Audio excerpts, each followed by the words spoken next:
Today, we'll tackle the tricky timing of selling and buying properties to maximize tax benefits. Then we'll clear up confusion about declaring foreign assets for returning NRIs. Third, we'll discuss a complex financial situation involving loans and insurance policies. And finally, we'll look at how to claim inherited properties. Hey everyone, welcome to another exciting episode of Cash Queries with Kritika. This series is dedicated to answering your real-world financial questions. You know how sometimes you are lying in bed and suddenly you are hit with a financial question that Google just can't answer. That's where Cash Queries comes in. I'm like your financial savvy friend who's always ready to chat about money matters, but without the awkwardness, silences, or judgmental looks. No fancy jargon, no confusing terms, just straight talk about your money. And the best part, it's all anonymous. So you can learn from other situations without worrying about privacy. Whether you're trying to figure out how to buy your first home, wondering if you are saving enough for retirement, or just trying to make sense of your tax returns, we have got you covered. Let's get started.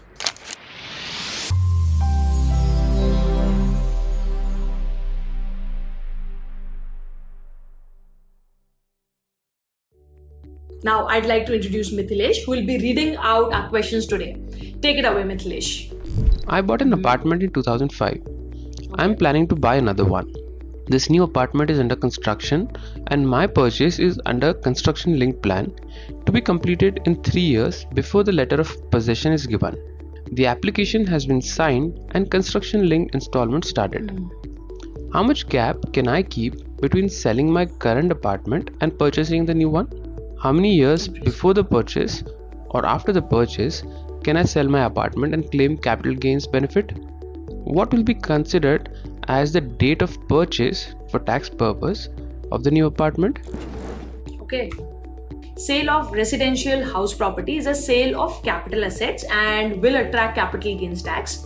However, as per Section 54 of Income Tax Act 1961, exemptions can be claimed by acquiring a residential property within 1 year before or 2 years after the sale of house property, or by constructing a house property within 3 years from the date of sale of the current apartment. Now, based on your query, you may claim capital gains exemption by purchasing a new apartment now and selling your current apartment within 1 year from the date of purchase of the new apartment, or by selling your current apartment now and purchase new apartment within 2 years from the date of sale. In the light of various judicial precedents, a view may be taken that the date of acquisition would be the date of execution of agreement between you and the builder, which would have been executed after the application. Great. Let's move on to our next query. Mithilesh, please.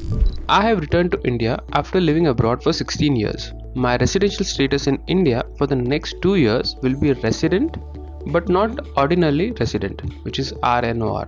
Will I be required to declare my foreign assets like bank accounts, stocks and real estate in the tax return as a RNOR? Okay. So an assessee is required to disclose the foreign assets and liabilities held outside India under Schedule FA of the ITR. However, the schedule exempts non-residents and not ordinarily residents from the disclosure of their foreign assets and liabilities. Therefore, only ordinarily residents are required to disclose the foreign assets and liabilities outside India in the ITR.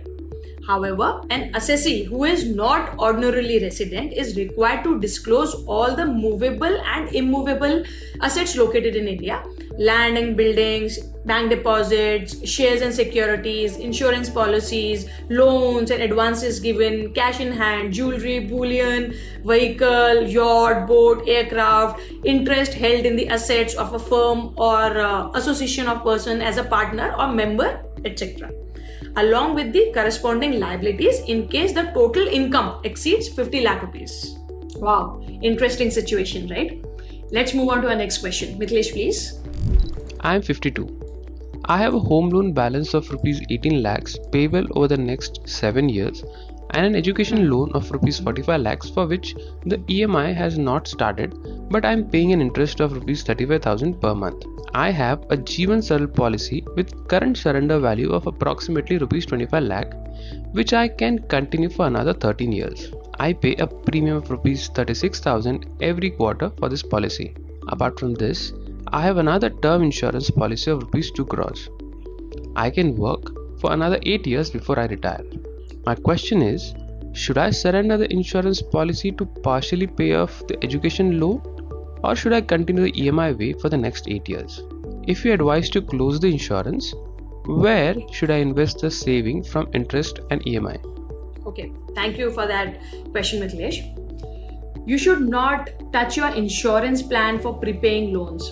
Surrendering Jeevan Saral policy will entail loss of retirement corpus as well as accrued benefits of value appreciation on maturity.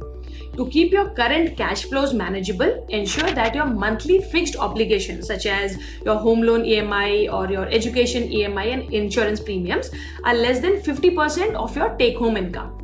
To reduce the burden of monthly liabilities, it is rather recommended to opt for a loan against your insurance policies at an interest rate lower than an education loan. So you can borrow up to around 80% of your current surrender value, and the amount will be adjusted at maturity. In this way, the maturity amount will continue to appreciate according to the policy document. Use your loan amount to prepay education loan and save on the interest cost. The interest saving should be invested in 2 to 3 large cap mutual funds SIP for at least 5 to 7 years. Continue serving home loan and adjusted education loan EMIs basis the respective loan schedules. Thus, you will also get tax benefits on both loan accounts. After 5 to 6 years, further prepay education loan with the mutual fund corpus. The tax benefit on the student loan is available for 8 years, and you will be in a good position to close your child's account within stipulated time frame. Thus, eventually you will save your retirement corpus, minimize interest costs, and tap the available tax benefits all along. Wow, I think that was a great question. Let's move on to the last and final question. Mithilesh, take it away. My father died recently without a will and has left behind 2 of his own properties and an ancestral home. My mother had passed away 2 years ago and I am the only child. What is the legal procedure for making a claim to these properties? So as far as the ancestral property is concerned, you can stake a claim over it by virtue of your birth. For the self-acquired properties as well, you being a class 1 legal heir have a claim over these. This is of course if your father has not willed or gifted the properties to someone else. You can claim the properties by applying for a succession certificate in the civil court or high court that has jurisdiction over the property or your place of residence. Once the succession certificate is granted by the court, the properties can be transferred in your name. Wow, what a packed episode. We have covered everything from property taxes to inheritance laws. I hope these insights help you navigate your own financial journey better. Remember, if you have got a burning money question, don't hesitate to shoot an email. Your query might just feature in our next episode. Until then, keep making those smart money moves, and I'll see you next time on Cash Queries with Kratika.